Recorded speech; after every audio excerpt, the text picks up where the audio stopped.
Guys, how you doing? Ryan Fox here, and today I am actually doing the VIP tag. So I was actually tagged by another YouTuber. His name is Vincent Grasso, and here's his channel.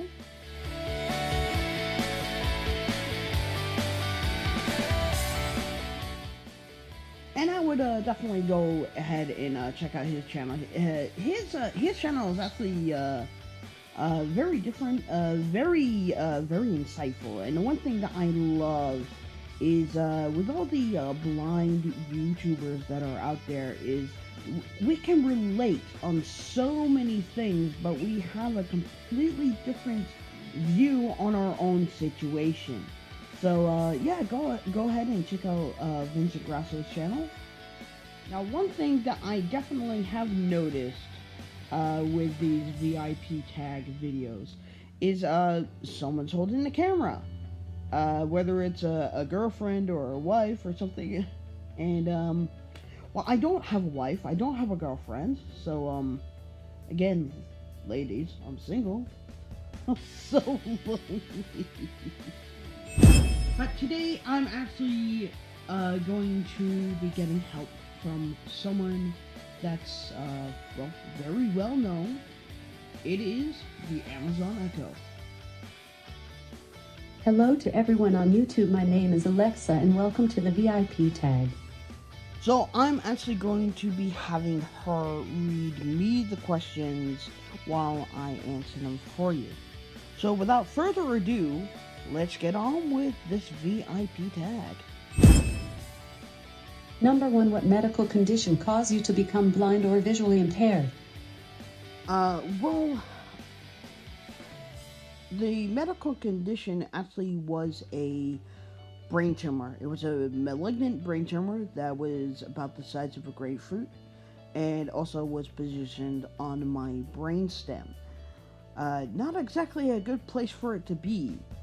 And because of the size of it, it was causing fluid to build up in my head, and that fluid buildup was actually putting pressure on my optic nerves. So I actually now have optic nerve damage. And if you actually look at my optic nerves through an MRI scan, you can actually see that I have no blood flow to my optic nerves, which is vitally important for your eyes to work.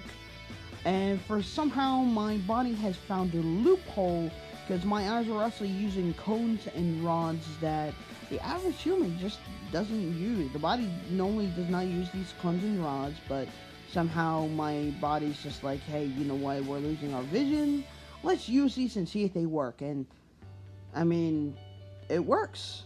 My vision is not stable. My vision does deteriorate incredibly slowly, which I'm thankful for, because at least I can enjoy the vision I have. For at least right now, that is. Number 2, in 3 words, how would you describe your vision? I would have to say difficult, blurry, and dark. Number 3, what is the hardest thing to do while being blind or visually impaired? That is actually a really good question, and my answer is driving. Okay. Obviously, well, I mean, that is difficult, but for me, I would have to say the hardest thing to do while being blind or visually impaired would have to be when I have loose change and I drop it on the floor. So incredibly difficult to find everything, especially if I'm doing a magic show and I drop a coin on the floor. It's hard and also embarrassing to have to find that coin, but not just bend over and pick it up, but I have to get on the floor. I put my face closer to the floor to actually try and find something. I think also the hardest thing to do while being blind or visually impaired, I mean, for me, is seeing when the step is coming up. Because my vision just sees the ground as the ground, unless I'm walking at a particular particular angle, like say if I'm walking straight ahead and there's a step down right in front of me, I won't see that, and I will go face first into the ground, or hurt my ankle or whatever. That's probably one of the hardest things for me. Number 4, what is the best part of being blind or visually impaired? The best part of being blind or visually impaired, I would actually have to say, at least for me, my guide dog, because he is literally my child. He is my best friend, and I love him to death. However, the one thing that I find to be the best thing about being blind or visually impaired is going to Disneyland and getting the disabled pass that allows you to go through the exit of the ride. So basically, you can do every single ride in that park at least 5 times in one whole day. Number 5, what question do you get asked the most? I would have to say the question I get asked the most is, if you're blind, then how are you walking around? And of course, my response, especially now, is my guide dog. Or back in the day, before I got him, is, well, I have my cane. And I've had special training to get around and all that kind of stuff. But, people can just be so inappropriate sometimes. Number 6, do you have a cane, guide dog, or neither? I actually have both. I actually have white canes. I have an identification cane, and I also have a guide dog. The reason being is because as wonderful as guide dogs are, there are days where your guide dog could not be feeling well. It could be sick, and that day you're going to have to let the dog stay at home, so you need to get out of the house. Well, what do? You use your cane. You still have to have those skills. Or there's a day where the dog just does not feel like working. You still need to get out. You need a cane. It's still good to have those skills even when you do have a guide dog, just because of those situations. I mostly use my guide dog. It is kind of rare now that I use my cane, but I still keep up with my practice with the cane, just in case of days like that. Number 7, what piece of advice do you have to give to someone who is losing vision, going to lose, or has lost vision? I feel that this is a very important one, and my answer to that is, I know it's going to be difficult, but really you do not need to panic. It is not the end of the world. There is so much that you can get that can actually help you get back onto your feet and to lead a independent life. There's mobility training with canes. You can get a guide dog. You can if you have friends that can drive you places, but and also lessons with Braille and everything. What I would suggest is try to find a local foundation for the blind, or whatever it is in your vicinity, that can actually help train you to get your life back. Number 8, what is one piece of advice you would give to someone who is interacting with someone who is blind or visually impaired?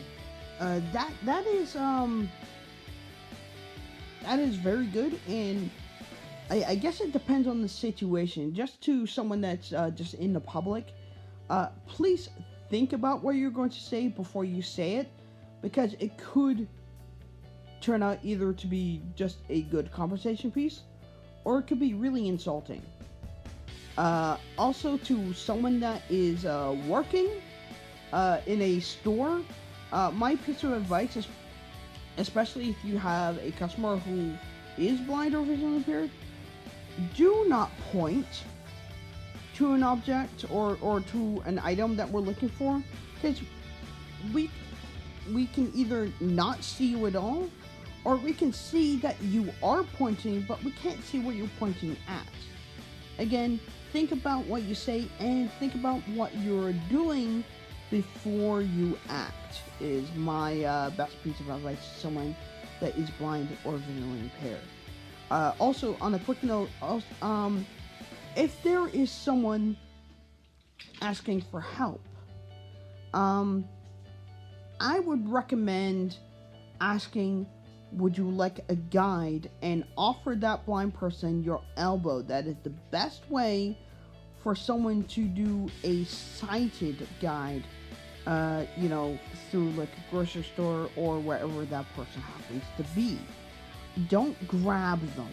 That is the last thing you want to do, and blind people find that to be, it's insulting, and also it's just like, why are you attacking me? Kind of thing. We want to be treated like regular people, but we need help every now and then.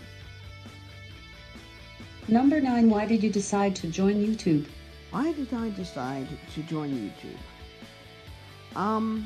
To be honest, I actually had a channel up before this one called Mr. Foxy 325.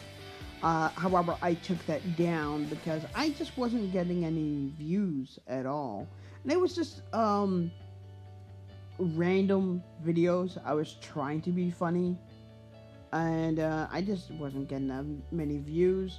So I started this one up that was kind of dedicated toward, my magic that I do for a career, and also to just be a blind YouTuber. And it's gone from a hobby to, I guess it's still a hobby, because I love editing and making videos.